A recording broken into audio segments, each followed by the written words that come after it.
Born and raised in Chicago, actor Barton Fitzpatrick knew he wanted to be an actor from an incredibly young age. After attending Beasley Academic Center and Kenwood High School, he competed in the August Wilson monologue competition. Since then, he has built an impressive resume, enjoying guest roles in Chicago Med, The Chi, Empire, and Chicago PD. His latest role is in the hit series Power Book Force, where he plays Blackston, a lieutenant in a rival Chicago gang. The Chicago Defender spoke with the Chicago-born and raised artist about his new role on Power Book Force, the role music plays in his life, and what it's like to act on screen with his real-life best friend, Kris Lofton, who plays Jenard on the hit series. Thank you for talking to the Chicago Defender. Can you tell me how you got started in acting? When did you know you wanted to pursue this as a career?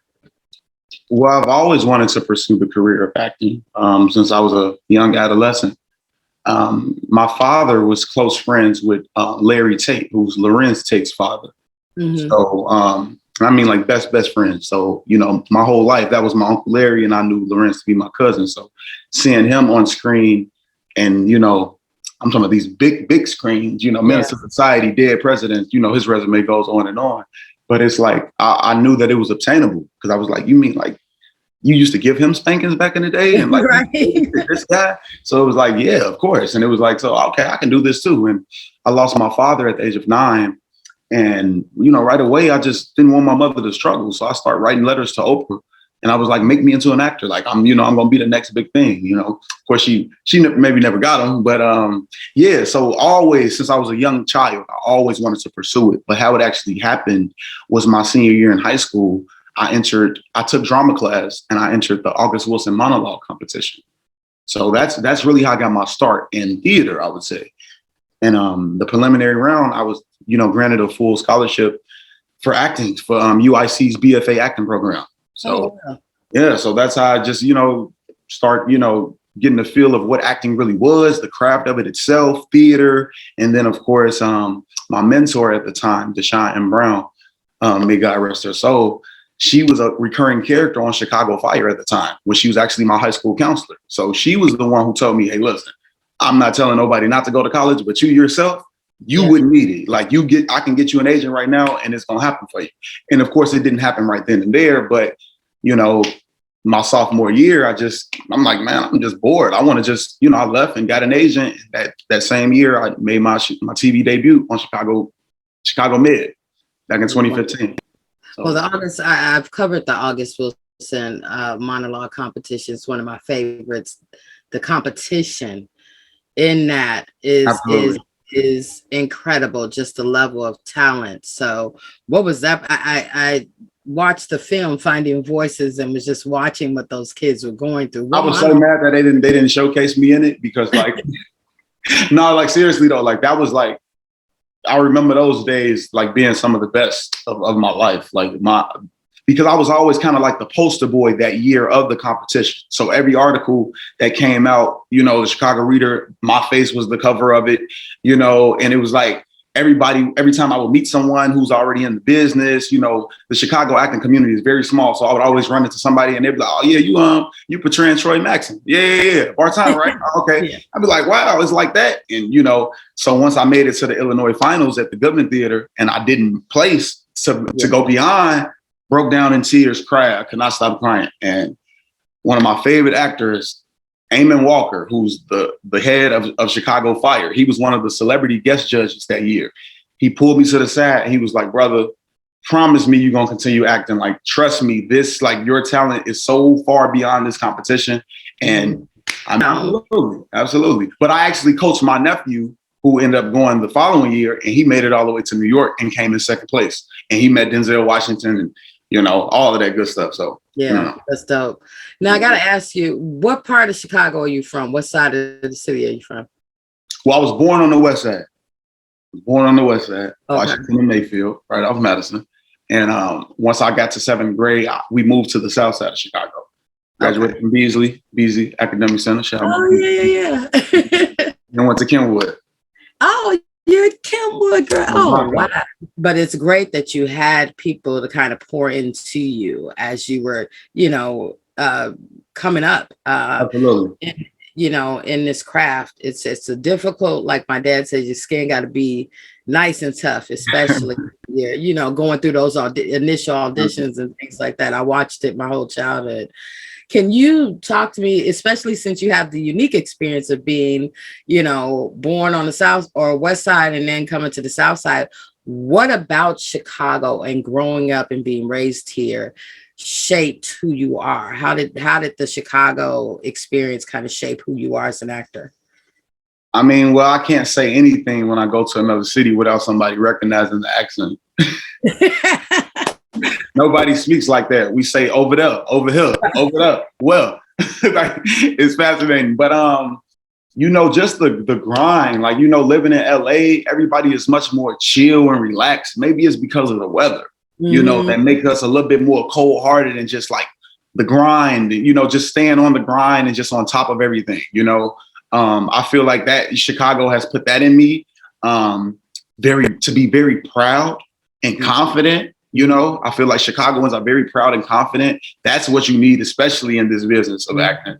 So, but I mean, everything, the culture, the food, like I'm Chicago everywhere. Every time I talk, everywhere I go, every character I portray, you'll see Chicago, so.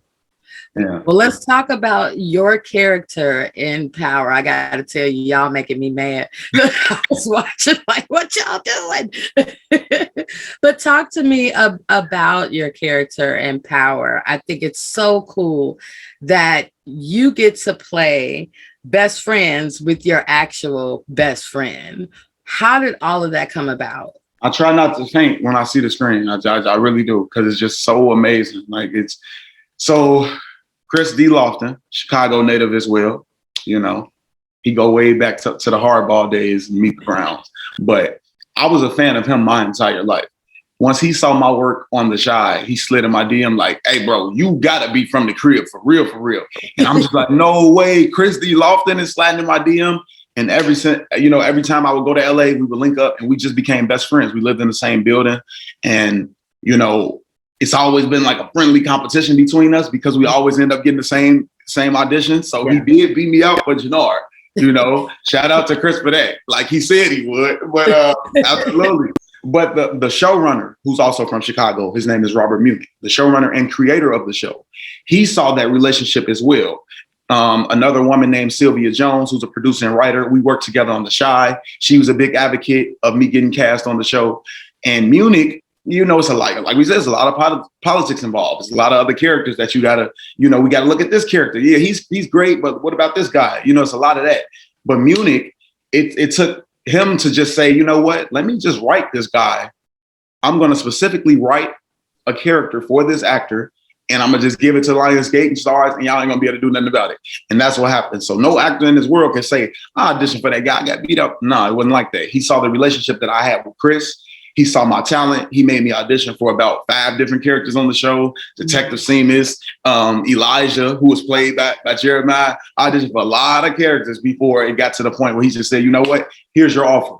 And that's what happened. So Blackston, of course, he caught a couple bodies. He's been hiding out in New Orleans, not necessarily a couple. He just got in trouble. Let's just say he's been hiding.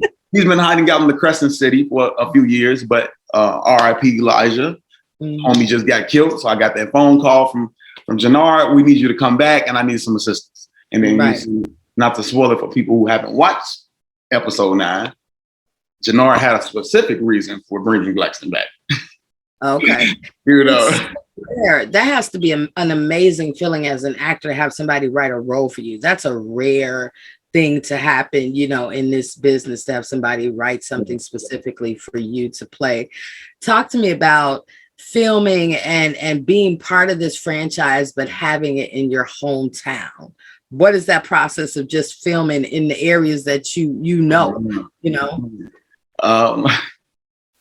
Just even when the show comes on and you see Michigan Avenue, State Street, it's just like, oh my God! Like I'm a Power fanatic, from day one. Day one, Power fanatic, I was so much of a fan that I never even saw myself being on the show. up until they started creating the spinoffs, to be honest. You know what I mean? But I've literally auditioned for every spinoff. But when I found out that they were bringing it back to Chicago, it was like, oh man, like just the opportunity that I would be able to have. I knew right away, like, you know, and we were voted second most beautiful city in the entire world, you know. We need to showcase the city, and they need to see how beautiful it is, and that it's not just, you know what I'm saying, we're not just focused on the killings and all of the murders. Y'all need to understand that happens in a specific place in Chicago, and it's the other side is gorgeous, you know. Right. But yeah, it's just like it means the world to me to be able to be a part of a show that I've been a diehard fan of from day one, and them to bring the show to my city, and I'm able to authentically portray a character from my city on that show. Yeah. It's amazing. And that's what I really pick up on is I see the Chicago in the acting, you know what I mean? And just you guys, how you move, how you walk, they remind me of the brothers that's right in my neighborhood. You know what I mean? So it's a level of authenticity that I think having people who are from here, who know these communities and know the areas, that brings that, you know, just steps it up just a notch. Have you been able to share any of your Chicago faves with cast members who don't know anything about the city? Have you been able to share food and where to go and certain things with some of the cast? Well, you know, fortunate enough, our lead actor, Tommy Joseph Zakora, is from Chicago. So, you know, when I came in, I came in, at the end, they had already been to Giordano's and I-57 and, you know, all these places. Y'all had Harold's already? We've been having Harold's. I'm like, okay. So it's like, you know, that Joseph from the crib already. So he knew what it take them, you know. But I know one thing I'll say, you know, and I never gangbanged ever in my life, but like you said, it's important to have people to provide that authenticity. Right away, I was like, this is a gang, right? Why are we not shaking up? So if you notice, we don't shake up until I come on the scene. You know what I'm saying? And that was something that was just like, oh, you right? How are we not gonna stamp CVI? Like it gotta be, you know what I'm saying? So yeah, definitely. Growing up in the city, even if you're not in it, you know about it. You know, it's part of having those street smarts. Are there any, you kind of hinted a little bit, are there any little teasers or anything that we can look forward to that's coming on the show that you could tell that you can I'm going to just repeat, it's a line in episode 9 when Jenard tells Blackston, when I called you up from New Orleans, I knew. And I say, what did you know? He says that you would be the one to help me overthrow Diamond. I'm quoting that from episode 9. So you never know. It's power. It's power though. So that's true. You know, you just never know the twists and turns, but that's part of the appeal. Absolutely. So you don't just act. You draw, you do music. So I always say you're a triple threat. Can you tell me a little bit about your music and what absolutely where that came from? Absolutely. Well, I've been a singer my whole life. My mother was a well-known blues singer back in her day. My sister, very great singer as well. We have a single coming out called Deja Vu. Her name is Mercy, my sister. But it's something that I've always wanted to do, but I wanted to wait to get a name for myself before I started dropping music. And, you know, by me getting a name for myself, I was able to connect with people who were the real deal in music. People like Troy Taylor, who discovered Trey Songz, list goes on and on and on with the records that he has. So my first, you know, experience of being in the studio and in the booth was with Troy Taylor. So I was able to really develop myself as an R&B artist. And, you know, I have so much content, so many songs in the vault. I got snippets on Instagram. Please keep looking at those. A lot of people be like, hey, we want to listen to it, but it's like, nah, y'all got to wait. Just keep watching it on Instagram. But yeah, it's like I'm going to slowly but surely continue to drop singles. We're developing a full album. My artist name is Barton. It's pronounced Barton. Everybody says Barton. It's Barton. And yes, you know, we're about to make it happen. I'm about to really bring back real R&B, and you know, you'll see me at the Grammys as well. So I'll make sure you get the interview after my Grammy win. Please do. Do you have anything else that you want our Chicago Defender readers to know about you, or what you have coming up? Any upcoming? Yeah, definitely. We got some projects in the work. We have a film, a thriller. action horror / thriller called Wayward. That'll be in theaters. I believe in June or July. I play a serial killer. So, oh God, yeah, so y'all thought y'all was scared of Reg, but wait till y'all see Michael.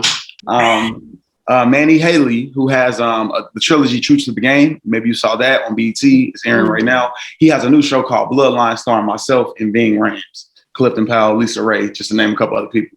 But another Chicago home team, Lisa Ray. absolutely. So it's a lot. And then we got some singles coming out. Deja Vu, about to shoot that music video.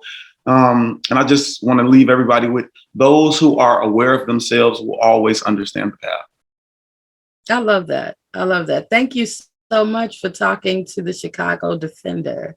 Thank you. I've been waiting years for this too. I should have led by that. Thank you, Chicago Defender, for finally taking a chance and having me. This is Danielle Sanders for the Chicago Defender.